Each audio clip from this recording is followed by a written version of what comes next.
Hello. ठीक।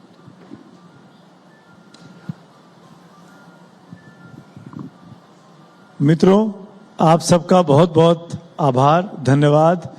Times now Navbharat की इस मुहिम में साक्षी बनने के लिए, हमारे साथ जुड़ने के लिए, हमारे इस मंच के इस कार्यक्रम के लिए अपना सानिध्य देने के लिए जोरदार तालियों से स्वागत करिए प्रदेश के उप मुख्यमंत्री केशव प्रसाद मौर्य जी का। प्रदेश के सबसे बड़े नेताओं में गिनती होती है। केशव जी, बहुत बहुत धन्यवाद। आपका भी धन्यवाद सुमित जी। आप इस समय लखनऊ प्रदेश की राजधानी में हैं और हम भी आपका स्वागत करते हैं। हम तो आपके प्रदेश में रहते हैं, नोएडा वासी हम लोग लेकिन बहुत बहुत धन्यवाद आपके इस। अब नोएडा से लखनऊ दूर नहीं, इसलिए गंगा एक्सप्रेस वे है।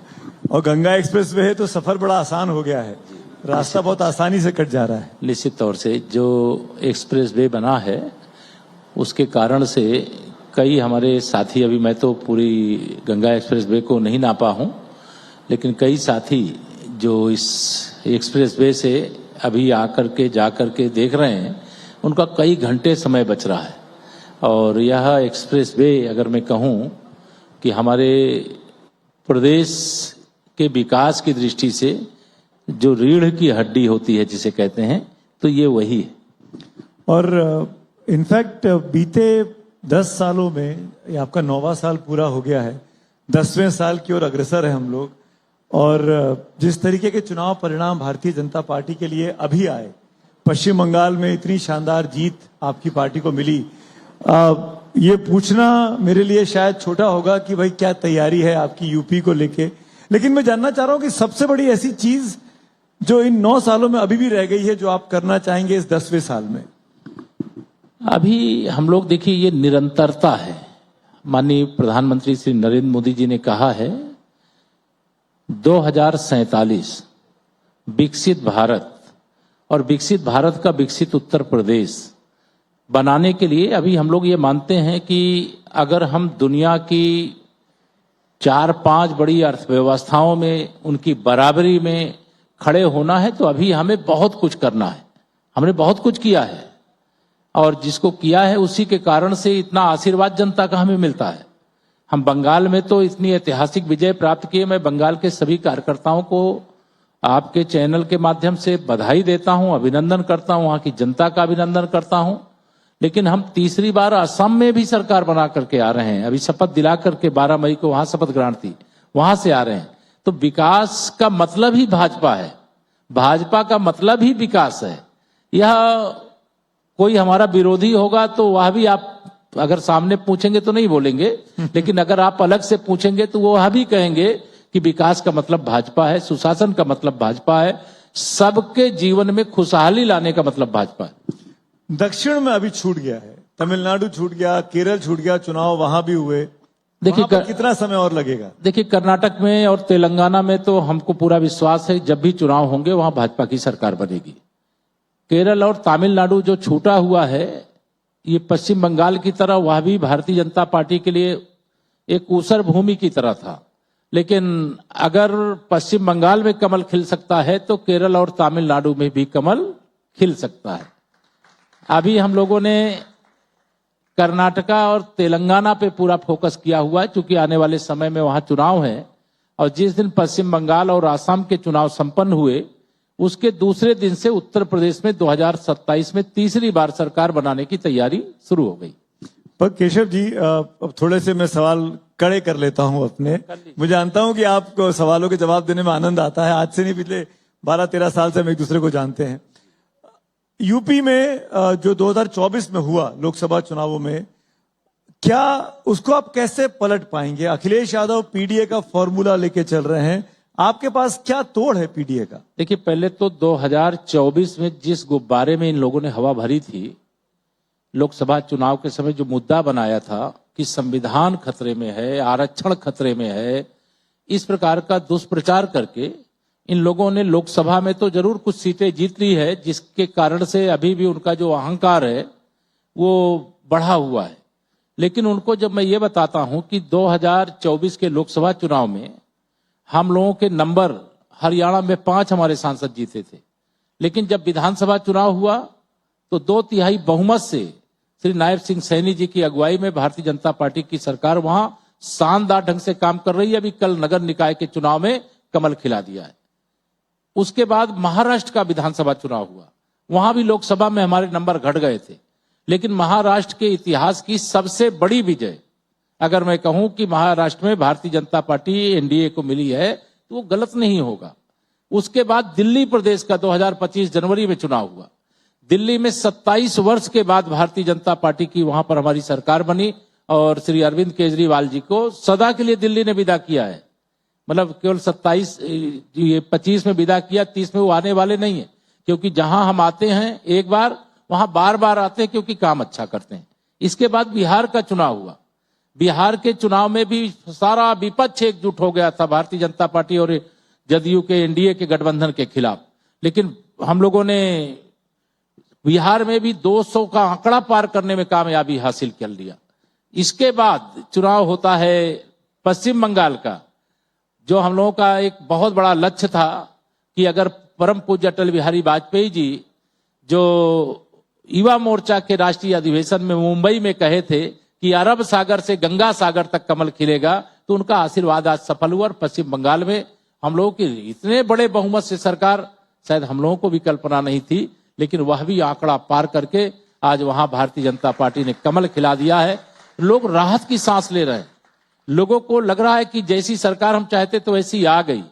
और तीसरी बार तो हरियाणा में भी हम आए हैं, तीसरी बार हम महाराष्ट्र में भी आए हैं, बीच का गैप छोड़ते हैं, अन्यथा उसके पहले भाजपा शिवसेना गठबंधन कई बार सरकार में रहा है।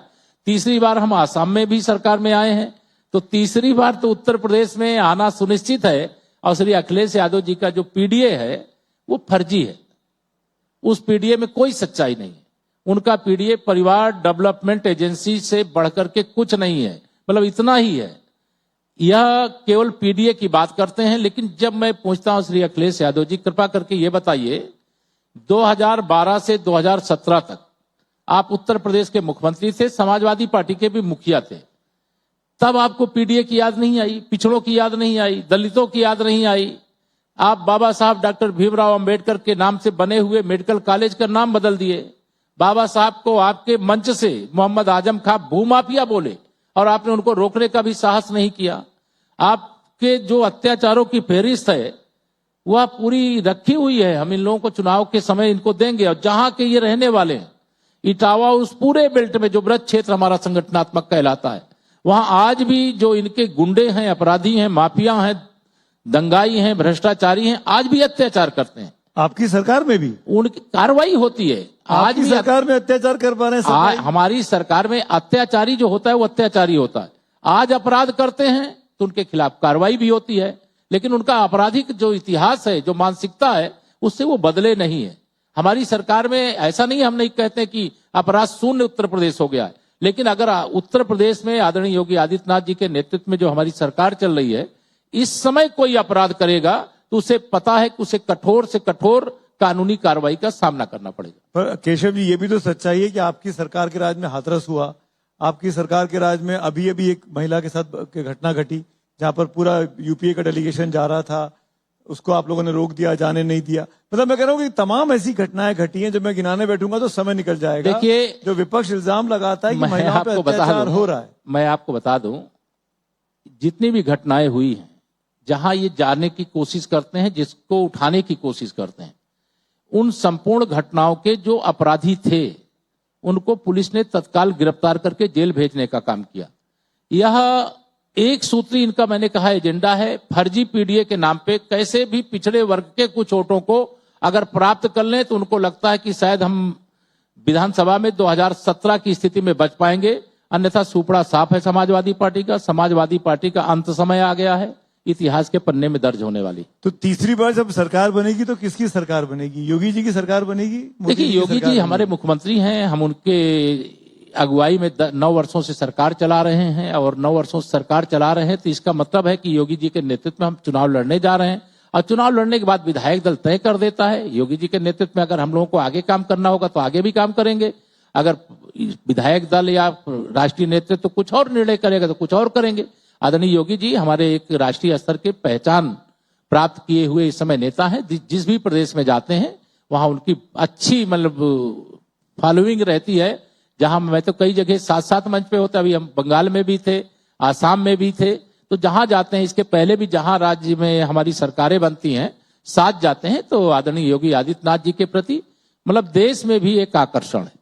तो विधायक दल किसी और को चुन सकता है क्या? ये तो काल्पनिक सवाल हो गया। आपने कहा कि नहीं, विधायक दल किसी और को, ये तो मैंने कहा ये उस समय की परिस्थिति पर। आज हमारे मुख्यमंत्री, हम तो मानते हैं भावी भी हमारे मुख्यमंत्री हैं, हम उससे पीछे नहीं हट रहे हैं, लेकिन ये तो उस समय की बात है। आज एडवांस में आप क्यों बुकिंग करा रहे हैं? केशव जी नहीं है उस रेस में, केशव जी उस रेस में नहीं है। देखिए, रेस में होना और ना होना ये व्यक्ति के आधार पर नहीं तय होता है। हम भारतीय जनता पार्टी के कार्यकर्ता थे, कार्यकर्ता हैं, कार्यकर्ता रहेंगे, और पार्टी जो भी काम बताती है उसको पूरी जिम्मेदारी से करते हैं।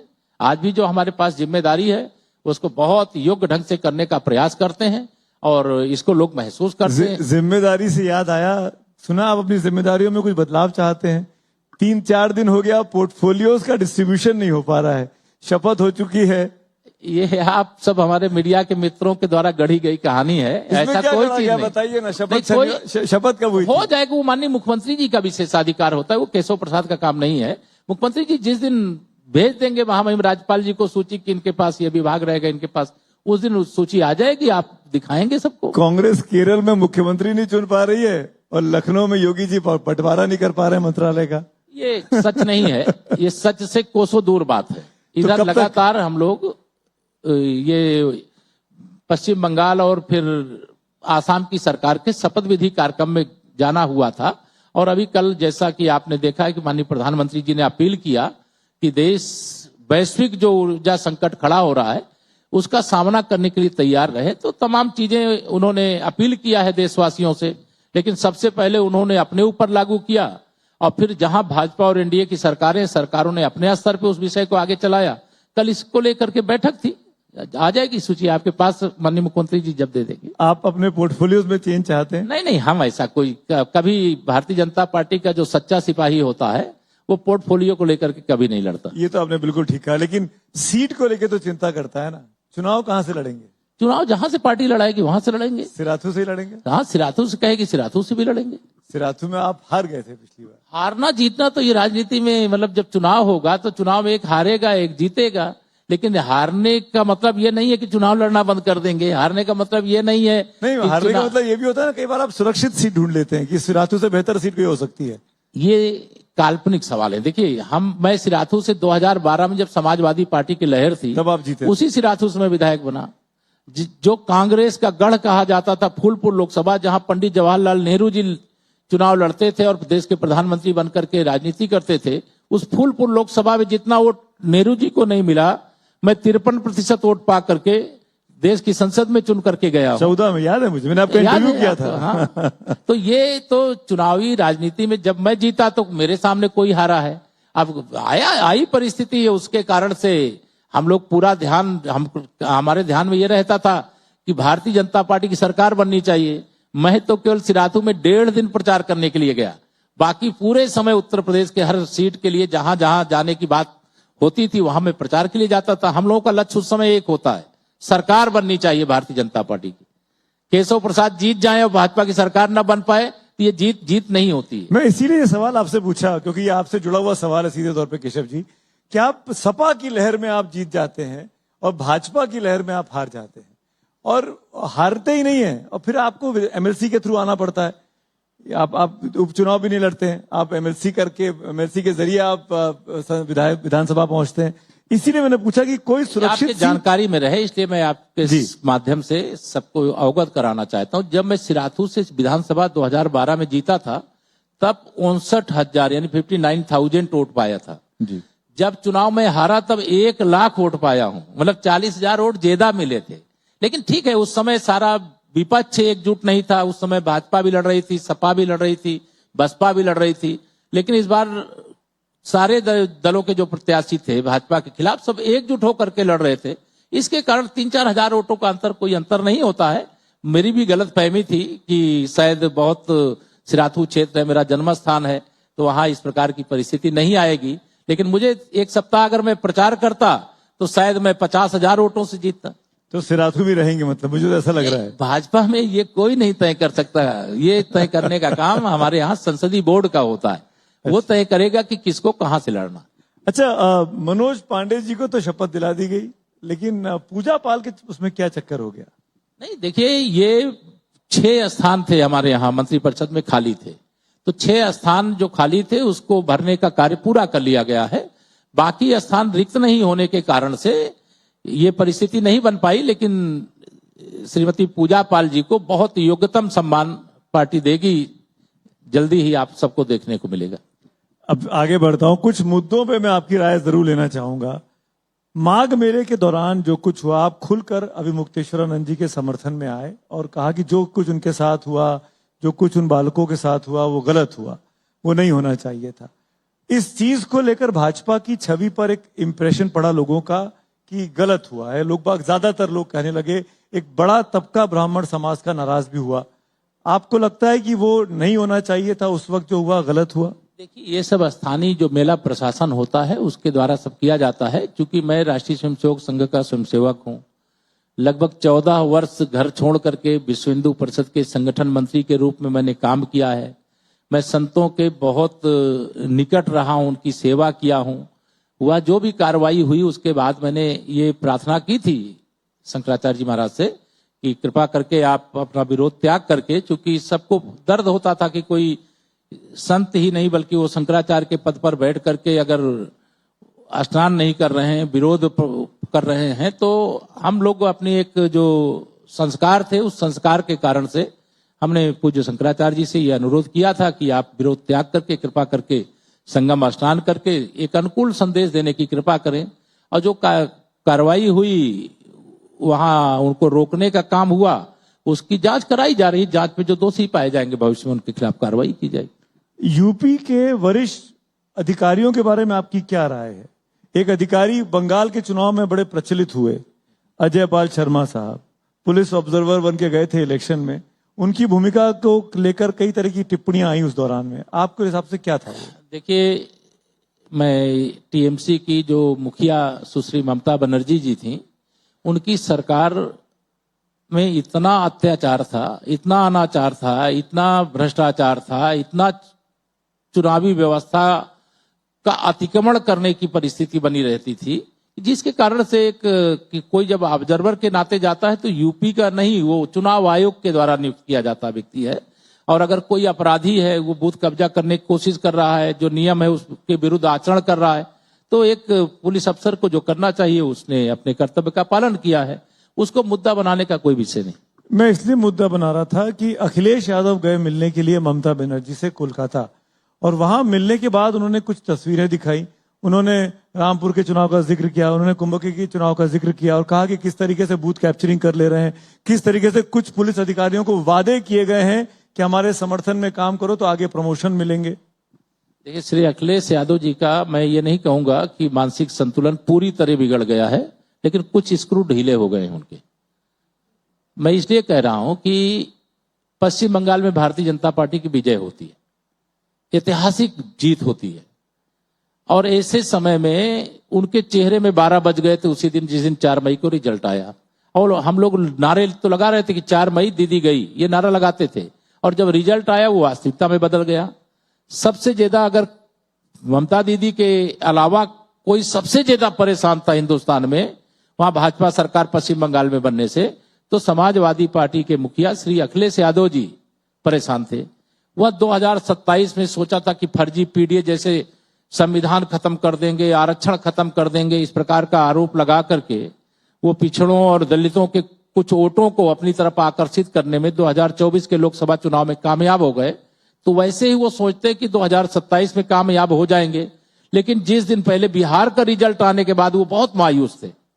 लेकिन बंगाल का रिजल्ट आने के बाद, तो भला बंगाल से चले आए लखनऊ, वो अलग बात है, लेकिन उनको ये मालूम है कि ये लखनऊ अब उनके लिए नहीं है, सैफ ही उनके लिए है।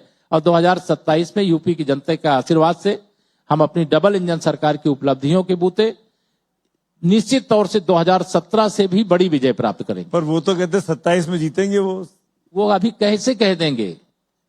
बाद में यही आरोप, जैसे ममता दीदी लगाती हैं आरोप, जैसे जो चुनाव हार जाता है ईवीएम को दोष देता है, चुनाव आयोग को दोष देता है, जांच एजेंसियों को दोष देता है, तो श्री अखिलेश यादव जी भी स्क्रिप्ट तैयार कर रहे हैं अपनी।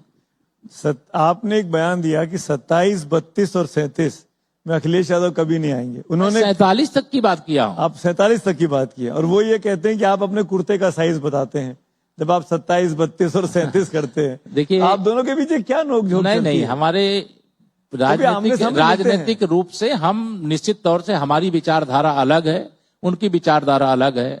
हम सुशासन के पक्षधर हैं, वो कुशासन के पक्षधर हैं। हम सबका साथ सबका विकास करते हैं, वो कुछ का साथ और गुंडों और परिवार का विकास करते। तो उनके हमारे बीच में यही फर्क है। हमारे उनके बीच में कोई व्यक्तिगत प्रतिद्वंदिता नहीं है। जैसे हम आपसे बात कर रहे हैं, वैसे श्री अखिलेश यादव जी भी कहीं मिलते हैं तो बात करते हैं। नहीं, पर आप 80-20 की बात करते हैं तो आप सबका साथ सबका विकास की बात कहाँ करते हैं? 80-20 की बात करने का मतलब ये उसको दूसरे फार्मूले में वो ले जाने की कोशिश करते हैं। लेकिन अगर आप अभी देखें आसाम का रिजल्ट, तो हम तो 80% लगभग सीटें जीते हैं। पश्चिम बंगाल में 80% के आसपास जीते हैं। तो 80% का मतलब ये होता है, 80-20 का मतलब कि 20% में सारा विपक्ष रहेगा, 80% में भाजपा रहेगी। मतलब 20% का मुसलमान से कोई मतलब नहीं है? नहीं, मुसलमान से मतलब हमारा नहीं है। अगर हमारा रिजल्ट देखेंगे, मतलब तीसरी बार माननीय मोदी जी के नेतृत्व में जो सरकार है, दूसरी बार आदरणीय योगी जी के नेतृत्व में जो सरकार है डबल इंजन की, इसमें पूरा जो विकास की योजनाओं का लाभ है, हमने हिंदू मुसलमान के बीच में भेदभाव नहीं किया। हमने सड़क बनाना हो, बिजली पहुंचाना हो, पानी पहुंचाना हो, बिना भेदभाव के सबका साथ सबका विकास कर रहे हैं। अब उनकी मर्जी है, वो हमें वोट दें तो हम उनका स्वागत करते हैं। अगर वो हमें वोट नहीं देते हैं तो हम उनका विरोध तो नहीं करते हैं, लेकिन अगर वो हमें वोट नहीं देते हैं तो हम उन पर फोकस भी नहीं करते। फोकस नहीं करते हैं, बड़े कैटेगोरिकली आप बोल रहे हैं, और SIR में नाम हटवा देते हैं। 27 लाख नाम कट गए, अच्छे अच्छे लोगों के नाम कट गए बंगाल में। देखिए, जो नाम कटे, जो भी पैदा हुआ है वो मरता है, ये आप जानते हैं। और पैदा हुआ व्यक्ति अगर मर गया, उसका वोटर लिस्ट में नाम रहना चाहिए क्या? जो व्यक्ति आज लखनऊ में रह रहा है, कल वो दिल्ली में रहने लगे, तो क्या दिल्ली लखनऊ दोनों जगह नाम रहेगा क्या? केवल एक जगह रहेगा ना, जहां वो दिल्ली रखना चाहे चाहे लखनऊ रखना चाहे। केशव जी, मैं आपको सॉरी बीच में इंटरप्ट कर रहा हूं, ये 27 लाख तो डिस्प्यूटेड केस है। जो नाम कटे वो तो 93 लाख थे, वो सब तो केस सेटल हो गए। ये 27 लाख तो अपील में गए हैं। जाए, हम तो चाहते हैं कि देखिए, कह रहे हैं हम जिंदा हैं, हमारा सबूत है हमारे पास। आरोप लगा, अगर सबूत है तो उसके लिए समय दिया था चुनाव आयोग। भारतीय जनता पार्टी का कार्यकर्ता पसीना बहाएगा। अगर नाम कटे हैं गलत तरीके से तो जुड़वाने के लिए, फार्म भरने के लिए है, नाम 6, 7, 8 3 प्रकार के फार्म होते हैं, वो करने के लिए हमारा बूथ अध्यक्ष, हमारा BLA 2, हम मेहनत भारतीय जनता पार्टी करे, मलाई TMC खाएगी, मेहनत भाजपा करेगी, मलाई समाजवादी पार्टी खाएगी। अगर हम मेहनत करेंगे तो मेहनत का फल हमको मिलेगा। हम जनता की सेवा करते, जनता का विश्वास है कि भाजपा बेईमानी नहीं करती चुनाव जीतने में। लेकिन ये जो विपक्षी राजनीतिक नेता हैं, उनका विश्वास जरूर डगमगाया हुआ है। उनको लगता है कि भारतीय जनता पार्टी का संगठन इतना मजबूत है, विकास के काम इतने अच्छे हो रहे हैं कि परत दर परत जब खोलते हैं तो उनके भ्रष्टाचार के काले कारनामे सामने आते हैं। और देश के प्रधानमंत्री जी ने कहा है, न खाऊंगा न खाने दूंगा, और जिसने भी खाया है अतड़िया फाड़ करके निकालना पड़ेगा, तो वह भी निकाल करके उन्हीं गरीबों की भलाई में लगा दूंगा। जो गरीब आज अगर है तो वो कांग्रेस और ऐसे राजनीतिक परिवारवादी दलों के कारण है। पर फल तो मीठा मिला मनोज कुमार अग्रवाल जी को, जो चीफ इलेक्शन ऑब्जर्वर रहे और वो सीधे चीफ सेक्रेटरी बन गए। सुब्रत गुप्ता साहब रहे जो सीधे एडवाइजर बन गए शुभेंदु अधिकारी जी के। तो जो लोग चुनाव आयोग में काम कर रहे थे 2-2.5 महीने में, उनको तुरंत पदोन्नति देके सरकार ये अधिकार को चुनौती कैसे? ये हमारा संवैधानिक, अगर हमारी सरकार है और हम सरकार में आए हैं तो हम किसी को कुछ भी बना सकते हैं। इस अधिकार को अगर कोई चुनौती देना चाहता है तो चुनौती दे, जहां देना है। तो विपक्ष इल्जाम लगा रहा है कि ये लोग नहीं, ये इल्जाम पर SIR मिथ्या है। ये इल्जाम में सच्चाई नहीं है। अगर कोई मेरिट पे काम कर रहा है, वो कोई भी अफसर हो, IAS हो, IPS हो, IRS हो, कोई भी हो, अगर अच्छा काम कर रहा है तो उसे अच्छे काम का सम्मान मिलना चाहिए। अगर वो गलत काम कर रहा है तो निश्चित तौर से उसे दंड मिलना चाहिए। अच्छा काम मतलब आपका काम? नो, निष्पक्ष काम। अच्छा माने निष्पक्ष। ये जब अफसर निष्पक्ष रह करके काम करता है तो उसके बारे में मैं जानता हूं, देश के माननीय प्रधानमंत्री जी को अगर थोड़ा भी कोई गलत है तो वहां संरक्षण भाजपा में कोई हमारा राष्ट्रीय नेता नहीं दे सकता। प्रदेश में भी जो गलत है उसको संरक्षण नहीं दिया जा सकता, लेकिन जो सही है उसको प्रोत्साहित करने की जगह हतोत्साहित करना, ये मतलब किसी भी सरकार का मतलब कर्तव्य नहीं होता है। इसलिए सरकार के नाते जो जिम्मेदारी है उसको निभाया जा रहा है। मैं एक और 2-3 मुद्दों पे आना चाहता हूं क्योंकि चुनाव का मौसम शुरू हो गया है। वो ये कि नीट के पेपर लीक का मामला और सीधे सीधे जिन जगहों के नाम आ रहे हैं सब जगह भाजपा की सरकार है। नासिक मतलब महाराष्ट्र, सीकर जयपुर मतलब राजस्थान, गुरुग्राम मतलब हरियाणा, यहां पे सब आपकी सरकार है और ये इल्जाम लग रहा है कि बीजेपी की सरकार में संरक्षण मिल रहा है पेपर लीक करने वालों को। देखिए, ये बात आप भी सवाल पूछते हुए भी जानते होंगे कि बीजेपी की सरकार संरक्षण दे नहीं सकती है। जिन लोगों ने भी, यह एक बहुत चिंताजनक बात है कि जिस एग्जाम को मतलब बहुत ही पारदर्शी तरीके से कराने के लिए पूरी कोशिश की गई, उसमें भी इस प्रकार का जो लीकेज हुआ है वह दुखद और दुर्भाग्यपूर्ण है और उसकी सीबीआई जांच का आदेश देने का काम सरकार ने कर दिया है। सीबीआई जांच करने के बाद जो भी उसके दोषी हैं उनको पकड़ करके उनके खिलाफ कार्रवाई की जाएगी। यह भी सरकार की ओर से बयान मैंने पढ़ा है कि इसकी परीक्षा दोबारा कराई जाएगी और कोई परीक्षा शुल्क बच्चों से नहीं लिया जाएगा। लेकिन ये इतने बड़े देश में, इतने बड़े नंबर में, इतने बड़े सिस्टम में अगर कहीं भी लीकेज हुआ है तो ये चिंता की बात है और उसका भी निवारण कोई ना कोई रास्ता निकालने का काम होगा। मैं क्योंकि यूथ से जुड़ा हुआ मामला है, सब फर्स्ट टाइम वोटर्स होते हैं, आपके first time second time Gen Z का मामला है। 80-90 के करीब पेपर लीक हुए हैं बीते 10-12 सालों में, जब से बीजेपी की सरकारें रही हैं और वो भी केंद्रीय एजेंसियों के द्वारा कराया। पहले तो कोई लीक होते भी रहे होंगे, हम उत्तर प्रदेश को जानते हैं, सूची भेजी जाती थी भर्तियों को लेकर के, लेकिन हमारी सरकार में अगर कहीं गड़बड़ हुआ है, उसका पता चला है तो उस पर जो समुचित कार्रवाई होनी चाहिए, जांच होनी चाहिए, जो दोषी उनको दंड देना चाहिए, वो सब कुछ किया गया है। इस मामले में भी किया जाएगा और युवा इस बात को समझता है, वो बुद्धिजीवी वर्ग माना जाता है और वो यह बुद्धिजीवी वर्ग युवा जो हमारा है, जो सीपीएफटी परीक्षा में वह बैठ रहा है, उस को लेकर के नीट की परीक्षा में जब वो हिस्सा लेगा तो उसको ये मालूम है वो कितना प्रतिभाशाली है, कितनी बड़ी परीक्षा है, कितनी महत्वपूर्ण परीक्षा है। आने वाले समय में वो किसी न किसी क्षेत्र में चिकित्सक बन करके लोगों को स्वास्थ्य सेवा देने का काम करने वाला है। तो हमारी सरकार की मंशा कभी भी ऐसी नहीं थी। मैं इसलिए बोल रहा हूं कि ये जो राजस्थान के 2 लड़के हैं, ये तो आपके मदन दिलावर जी जो कि शिक्षा मंत्री हैं, उनके साथ तस्वीरें हैं फेसबुक पर। वहां के स्थानीय विधायक ने इनको बधाई दे रखी है हैप्पी एनिवर्सरी की 4 दिन पहले। राजनीतिक कार्यकर्ताओं की बड़ी मजबूरी होती है, किसी भी सार्वजनिक कार्यक्रम में जाएंगे, ठीक है, वहां पर जो भी आया हुआ है, कौन कैसा है कौन कैसा नहीं है, हम लोग भी डरते रहे। दिन भर में हम लोग भी हजारों फोटो खींच जाती है। अब सबका पहले आई कार्ड नहीं देखते कि तुम हो क्या। अब उसमें सार्वजनिक जीवन में रहने वाले व्यक्ति के साथ ये समस्या रहती है। तो विश नहीं करते हैं, हैप्पी एनिवर्सरी भी तो विश नहीं करते ना आप अपनी तरफ से। देखिए, हैप्पी एनिवर्सरी तो उसी को विश करते हैं जिसको आप जानते हैं। नहीं, कई ऐसे घटनाक्रम आते रहते हैं, हम लोगों को भी देखते हैं। कई मामले में कई ऐसे लोग पकड़ जाते हैं जो कभी न कभी हम लोगों के पास आते हैं आवेदन लेके, कोई समस्या लेकर के, हम लोग मदद भी करते हैं। लेकिन हमारे लोगों की मंशा ये नहीं रहती है कि ये सामने आने वाला व्यक्ति अगर अपराधी है तो उसके साथ तो फोटो जानते हैं तो नहीं खिंचाएंगे, लेकिन अगर नहीं जानते हैं, किसी के साथ आ गए हैं तो साथ में 10 लोग खड़े हैं, फोटो खिंचा ले गए और बाद में वो अपने डीपी लगा भी देते हैं कि हम सीएम के साथ मिलाए, डिप्टी सीएम से मिलाए, मिनिस्टर से मिलाए। तो ये एक चुनौती है जिसका कैसे रास्ता निकाला जाए, यह आने वाले समय में। आपसे पूछता हूं, नीट जैसी परीक्षाएं जो सेंट्रलाइज कराई जाती हैं, मेडिकल के एंट्रेंस, इसका रास्ता क्या हो सकता है? 2024 में भी पेपर लीक हुआ, तब भी बड़ी कंट्रोवर्सी हुई। 2 साल में आप एक सरकार ने कमेटी बनाई इसरो चेयरमैन की अध्यक्षता में, उन्होंने रिकमेंडेशंस दी, उसको माना नहीं गया, उसको लागू नहीं किया गया। 26 में फिर लीक हो गया। अब स्थिति ऐसी है कि अब आज की तारीख में जो युवा है, चाहे वो यूजीसी का मामला हो, चाहे वो नीट का मामला हो, वो बहुत नाराज चल रहा है, बहुत परेशान चल रहा है। इसका उनको विश्वास भी है कि इसका कोई और इससे फुल प्रूफ रास्ता निकाला जाएगा और इस प्रकार की जो चुनौतियां आती हैं देश के सामने, जो राष्ट्रीय स्तर की परीक्षा है नीट की, इस प्रकार की परीक्षाओं में या किसी भी प्रकार की छोटी परीक्षाएं हो, बड़ी परीक्षाएं हो, पेपर लीक जैसी घटनाएं दुर्भाग्यपूर्ण ढंग से जो होती है, पहले होती रही हैं, उस समय पता नहीं चलता था। क्या एनटीए ठीक से काम नहीं कर पा रहा है? नेशनल टेस्टिंग एजेंसी जो बनाई गई एनटीए के जो चेयरमैन मैं कल देख रहा था, मेरी बात तो नहीं हुई है, लेकिन उन्होंने जिम्मेदारी ली है कि हाँ ये मेरी गलती से सब कुछ हुआ है। लेकिन जांच चूंकि सीबीआई कर रही है तो जांच का निष्कर्ष निकलने दें और जो निष्कर्ष निकलेगा उसको भी जोड़ करके भविष्य की जो परीक्षाएं हो, लीकेज के जो और रास्ते लोगों के बनते हैं, चूंकि इतने परीक्षा केंद्रों पर पेपर भेजना आदि आदि, ये जो समस्या रहती है, उस पूरे सिस्टम में कहीं ना कहीं इस प्रकार के भ्रष्टाचारी, इस प्रकार के मतलब माफिया सक्रिय रहते हैं, जो कारोबार सोचते हैं कि हम बहुत बड़ा कर रहे हैं।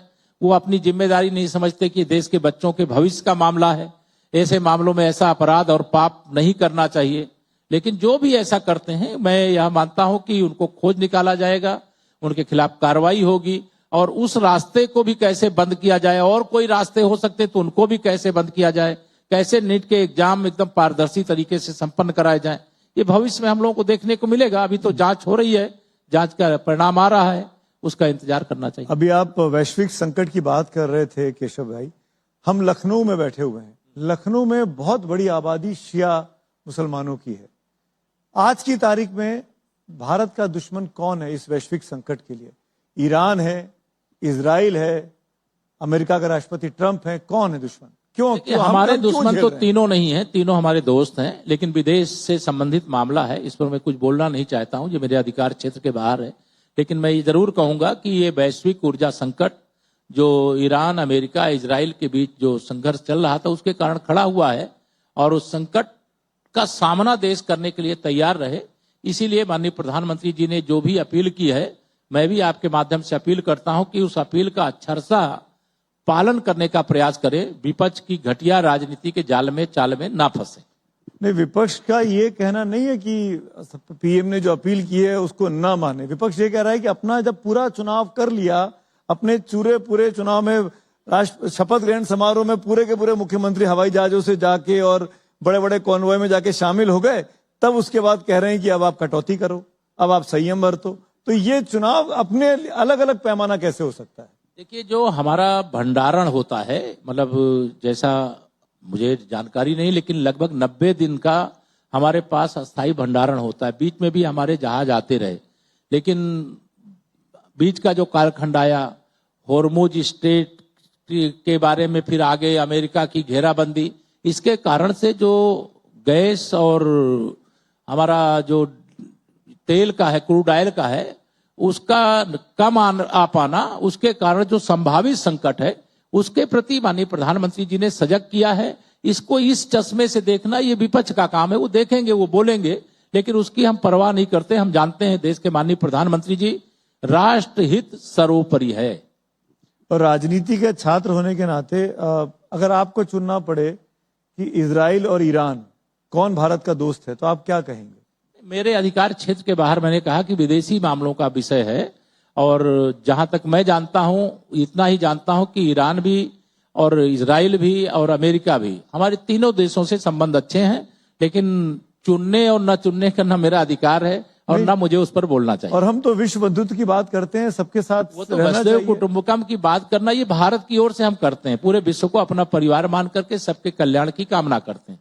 लेकिन जो वर्तमान परिस्थिति है, वर्तमान परिस्थिति में मैं कुछ बोलूं, ये मेरे अधिकार क्षेत्र के बाहर का विषय। मुझे लगता है आपको माननीय हमारे विदेश मंत्री जयशंकर जी को संपर्क करना चाहिए, तो वो कुछ बोल पाएंगे। जरूर भारत सरकार का वर्जन भी लेंगे, पर क्योंकि मैं लखनऊ में था इसलिए आपसे सवाल कर रहा था, क्योंकि यहाँ शिया कम्युनिटी बड़ी संख्या में। खैर, मैं आगे बढ़ता हूँ।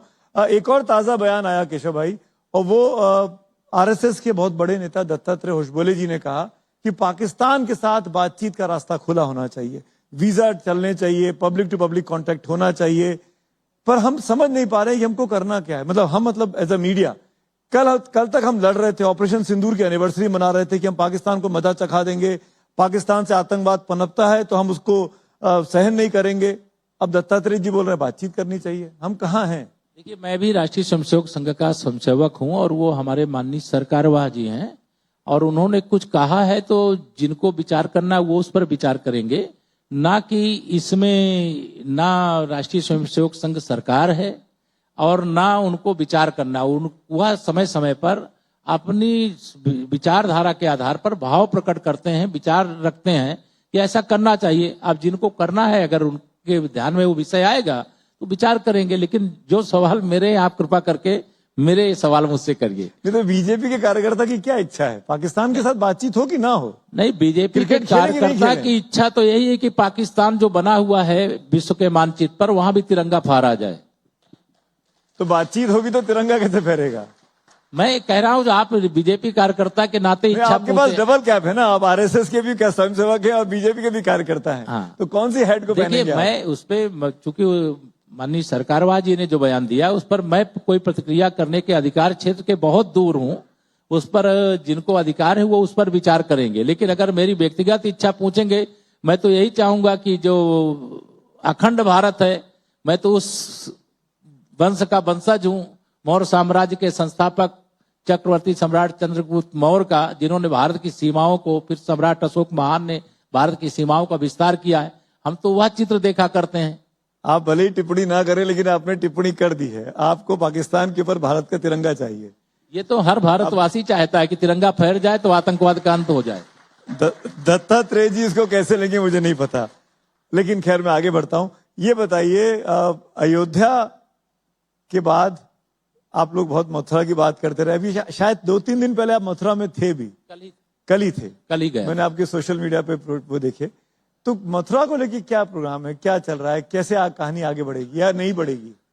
देखिए, विकास और विरासत, हम विकास कर रहे हैं, विरासत को छोड़ करके नहीं। अगर अयोध्या में रामलला का भव्य मंदिर बन गया है तो बाबा विश्वनाथ के धाम पर भी जैसा भव्य मंदिर होना चाहिए वैसा निश्चित बनेगा। भगवान श्री कृष्ण की जन्मभूमि पर भी मंदिर बनेगा। चूंकि मामला अभी माननीय न्यायालय के समक्ष विचाराधीन है, श्री राम जन्मभूमि प्रकरण भी देश की सर्वोच्च अदालत के फैसले से माननीय प्रधानमंत्री मोदी जी के नेतृत्व में केंद्र में और आदरणीय योगी जी के नेतृत्व में प्रदेश में सरकार थी, इसलिए सब सुचारू रूप से कार्य को हम लोग आगे बढ़ाने में कामयाब हुए। और हम हर शिव भक्त, हर कृष्ण भगवान का भक्त यही चाहता है कि जैसे अयोध्या में रामलला का भव्य मंदिर बना है, वैसे काशी में बाबा विश्वनाथ जी का धाम बने, वैसे ही भगवान श्री कृष्ण की जन्मभूमि पर भव्य मंदिर बने। एक साफ करिए, मैं जहां तक मैं गया हूं काशी और जहां तक मैं गया हूं मथुरा, दोनों जगह मंदिर तो बना हुआ है। आप कह रहे हैं अयोध्या जैसा मंदिर बने, मंदिर मतलब बना आप क्या हुआ चाह रहे हैं? है, आप क्या लेकिन चाह रहे हैं? एक हिस्सा जैसे बाबा विश्वनाथ जी के धाम में एक हिस्सा अभी मस्जिद के रूप में, और उसका इतिहास के पन्नों में सब उल्लेख है कि मंदिर को तोड़ करके ज्ञानव्यापी मस्जिद बनाई गई। भगवान श्री कृष्ण की जन्मभूमि को तोड़ करके ईदगाह बनाया गया। तो जो बनाया गया है यह तो स्वेच्छा से भी जो मुस्लिम समाज के लोग हैं उनको सौंप देना चाहिए, क्योंकि हिंदू आस्था का केंद्र है। लेकिन चूंकि मामला कोर्ट के समक्ष है तो हम न्यायालय पर विश्वास करते हैं कि न्याय होगा तो भगवान भोलेनाथ के पक्ष में होगा, न्याय होगा तो भगवान श्री कृष्ण के पक्ष में होगा, ये हमारा विश्वास है। तो उन दोनों जगहों को आप हटाना चाहते हैं, ज्ञानव्यापी को और ईदगाह को? हटाना ही नहीं चाहते, वहां भव्य मंदिर बनाना चाहते हैं, लेकिन हम न्यायालय के निर्णय की प्रतीक्षा करेंगे। फिर सबका साथ सबका विकास कैसे हुआ? ये विकास का मामला नहीं है, ये आस्था का मामला है, ये विरासत का मामला है। और जब देश के प्रथम गृह मंत्री और उप प्रधानमंत्री, अभी आपने 75 वर्ष भगवान सोमनाथ के मंदिर निर्माण के 75 वर्ष पूरे होने पर माननीय प्रधानमंत्री श्री नरेंद्र मोदी जी स्वयं गए वहां पर, तो यह बताए यह जो समस्या तीनों आपको दिख रही है ना, इस समस्या का अपराधी अगर कोई है तो वो कांग्रेस पार्टी है। क्योंकि जब भगवान सोमनाथ का मंदिर बना था उसी समय अयोध्या, मथुरा, काशी का मंदिर भी बन सकता था, लेकिन उस समय उन लोगों को तुष्टीकरण ज्यादा सूट कर रहा था देश के विभाजन के बावजूद, और इन मंदिरों को बनाने का काम छोड़ दिया था। लेकिन मुझे पूरा विश्वास है कि हम सब अपनी आंखों से इन दोनों स्थानों पे भव्य मंदिर देखेंगे और न्याय प्रक्रिया से देखेंगे। न्याय और अन्याय के बीच में जब लड़ाई होती है तो जीत तो न्याय के पक्ष वालों की होती है। हम न्याय के पक्षधर हैं, हम मंदिर के पक्षधर हैं, हम शिव भगवान भोलेनाथ के पुजारी हैं, भगवान कान्हा के पुजारी हैं, तो हमें विश्वास है कि हम उसमें सफल होंगे। अब 2-3 यूपी से जुड़े मामले, जब एसआईआर का मामला आपके उत्तर प्रदेश में चल रहा था, स्पेशल इंटेंसिव रिवीजन का, तो मुख्यमंत्री जी का एक बयान आया था कि भाई हमारे कार्यकर्ता कहाँ हैं, काम करो, निकलो बाहर करो। तो क्या यूपी में बीजेपी के कार्यकर्ता घर बैठ गए थे, क्या नाम नहीं लिखा रहे थे? नहीं, मुख्यमंत्री जी ने क्यों पैनिक तरीके का रिएक्शन दिखाया? इसको आप इस रूप में मत लीजिए। मुख्यमंत्री जी हमारे माननीय मुख्यमंत्री जी भी हैं और विधानमंडल दल के हमारे नेता भी हैं, और जब कोई कार्यक्रम होता है तो उत्साहित करने के लिए कार्यकर्ता और परिश्रम करे, ये कहना कोई गलत नहीं है। और उन्होंने उत्साहित किया और पार्टी के कार्यकर्ता दिन रात मेहनत कर रहे थे और भी तेजी से मेहनत किए, और जो एसआईआर की प्रक्रिया थी उसको पूर्ण कराने में सफलता हासिल हुई। तो मतलब जैसे भवानीपुर में ममता बनर्जी हार गई, वैसे सैफई में अखिलेश यादव के लिए खतरा है? देखिए, ये हम नहीं कह सकते, ये तो जनता तय करेगी। वो SIR तय करता है आजकल। नहीं नहीं, SIR ये विपक्ष के द्वारा गढ़ा गया नैरेटिव है, और सच्चाई यह है कि SIR की प्रक्रिया हुई है, केरल में भी हुई है, वहां भाजपा की सरकार क्यों नहीं बन गई? हमारी हार्दिक इच्छा थी कि इस बार केरल में हमारी सरकार बने, लेकिन हम नहीं बना पाए। संगठन ही नहीं है भाजपा का। इसीलिए SIR, देखिए ऐसा नहीं है, संगठन वहां भी है, लेकिन अभी मतदाता नहीं तैयार था। लेकिन जब SIR की प्रक्रिया पूरी हो गई और भारतीय जनता पार्टी मजबूती से जनता के बीच में बनी हुई है, तो आने वाले समय में हम लोग, वह दिन भी दूर नहीं है जब केरल में भी कमल खिलेगा। अब आजकल रील का जमाना है, तो केशव भाई भी खूब रील बनवा रहे हैं, और इन्होंने अपनी रील बनवा रहे हैं ब्रजेश पाठक जी के साथ। ये क्या जोड़ी चल रही है दोनों डिप्टी CM के बीच में? खूब रीलें बन रही हैं आजकल। भगवान तथागत बुद्ध की परिनिर्वाण स्थली हम लोग कुशीनगर गए थे।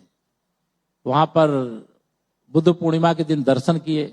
दर्शन करने के बाद हरा भरा मैदान दिखाई दिया, तो अपने भाव व्यक्त करना यह हम लोगों का दायित्व था, और उस भाव को हमने व्यक्त कर दिया। लेकिन मुझे ये नहीं समझ में आया कि मिर्ची श्री अखिलेश यादव को क्यों लगी। उन्होंने तो बड़ी खतरनाक रिएक्शन दिया, और उस रिएक्शन को रिपीट नहीं करना चाहता हूं, लेकिन ये मतलब आपके बीच और अखिलेश यादव के बीच क्या नोकझोंक है? वो आपको स्टूल मंत्री बोलते हैं सरेआम सार्वजनिक तौर पे, आप उनको बोलते हैं कि कभी नहीं लौटेंगे सत्ता के अंदर। वो जिसके जैसे संस्कार होंगे, मैंने जितनी भी बार नाम लिया है मैंने श्री अखिलेश यादव कहा है, लेकिन उनके द्वारा सोशल मीडिया के प्लेटफॉर्म पर भी आदर सहित शब्दों का प्रयोग नहीं किया जाता। ये उनके संस्कार है। हम कोई हमारा विपक्षी भी है, विरोधी भी है राजनीतिक रूप से, तो उसका भी नाम बहुत आदर से श्री अखिलेश यादव जी, उत्तर प्रदेश के पूर्व मुख्यमंत्री, सपा होने वाली सपा के अध्यक्ष, ये हम कहते हैं। तो ये राजनीतिक भाषा है, राजनीतिक भाषा का इस्तेमाल करें, तो वह संस्कार उनको नहीं मिले हैं। हमको यही संस्कार मिले हैं, हम नाम के साथ जी भी लगाते हैं, नाम के साथ जी नहीं लगाएंगे तो श्री लगाएंगे, ये हमारे संस्कार हैं। आपकी बात पर वो प्रतिक्रिया पक्की देते हैं। आज का ये शो देख रहे होंगे, या जब भी ये क्लिप देखेंगे तो रिएक्शन जरूर देंगे। खैर, मैं आखिर में आ गया हूं, अगले मेहमान मनोज पांडे जी सामने बैठे हुए हैं। मैं जाते जाते एक प्रतिक्रिया आपसे जरूर लेना चाहूंगा। जो कुछ हुआ यादव परिवार में प्रतीक जी के साथ, उस पर एक आप टिप्पणी करना चाहें तो।